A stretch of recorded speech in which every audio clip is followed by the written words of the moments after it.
Kaj lahko pričakujemo, če se lotimo obnove stare kraške hiše? Veliko ovir in seveda kup stroškov. Ampak z veliko ljubezni do krasa in njegove kulturne dediščine lahko vse to premagamo.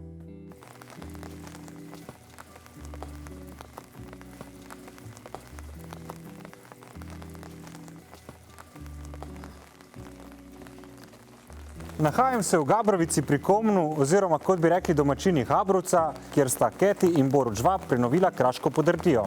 Pa pojdimo skozi tipičen kraški prton. Keti je iz Francije prišla v Slovenijo pred 9 leti zaradi ljubezni. Gabrovice z možem nista izbrala po naključju, saj je tu njena mati. Večino življenja ste živeli v Franciji in otroške počitnice preživeli na Krasu. Tako da imate informacije o Krasu. Kaj je pa tisto, česar niste vedeli o kraški hiši oziroma kraški kulturi?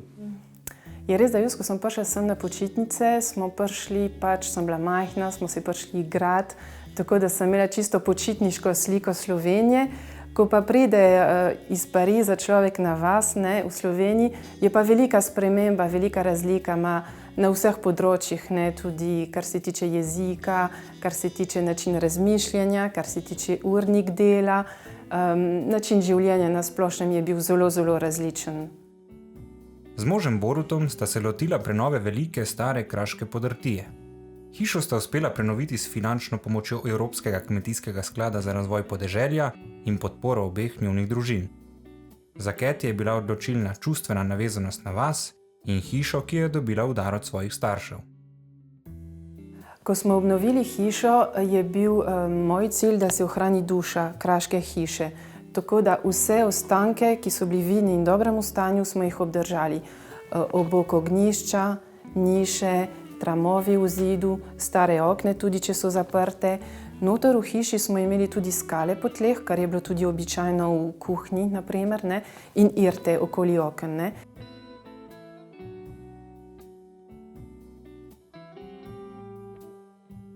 Skladno z originalno hišo so naredili tudi prvo nadstropje, ki je moralo biti sodobno, saj je hiša pri Gabrovici, kot ji pravijo, turistični objekt. Keti je želela, da bi se gostje v njej počutili, kot bi se sama na dopustu s svojo družino.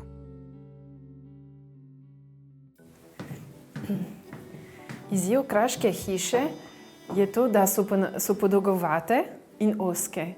In imamo težavo najti rešitev, kako se pride iz ene v drugo sobo. Ker ni prehodov oziroma ni hodnika. Tako.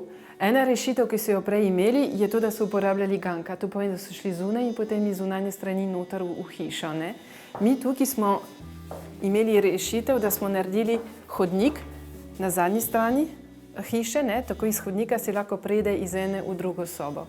Ko smo obnovili in naredili ta hodnik, so spravili omet dol iz zida in tle smo odkrili ta obok.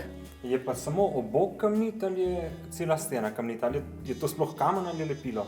To je kamen, je čisti kamen, naravni kamen in cela hiša je zgrajena s kamnem. Vse sobe so opremljene starinskim pohištvom, ki ga je Keti v celoti restaurirala sama. Sama restaurirala pomeni prav ročno delo ali? Ja, brusiti, lakirati, očistiti, vse sama.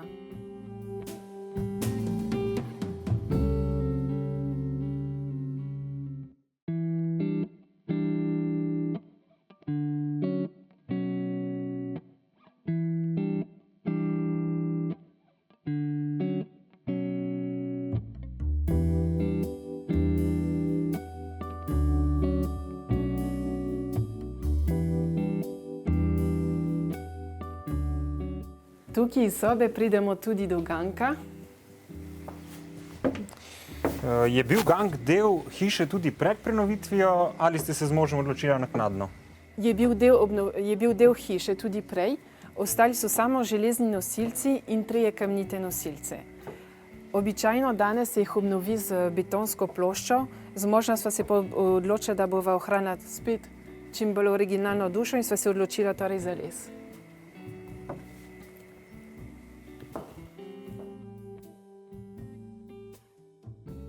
Kljub njeni strasti do starih kraških hiš je v svojo vnesla tudi nekaj francoskega pridiha, na primer v klet, kjer je danes vinoteka za goste. Vidim steklenice francoskih vin, ponujate tudi francoska vina. No, te steklenice so bolj tukaj za okras, so ene stare botilke, katere ohranim tudi tako kot spomin ali pa na francoska vina, ki jih pijemo. So dokaj različna od terana, so bolj ležerna mogoče po okusu vina, kar se tiče procenta alkohola, je približno isto, kot poznamo tukaj v Sloveniji, ne? Je kraški teran bolj močno in čvrsto vino kot kraševec in francosko bolj ležerno in tako poetično. Tako. Super. Kako se reče činčin oziroma na zdravje po francosko? Santé. Santé.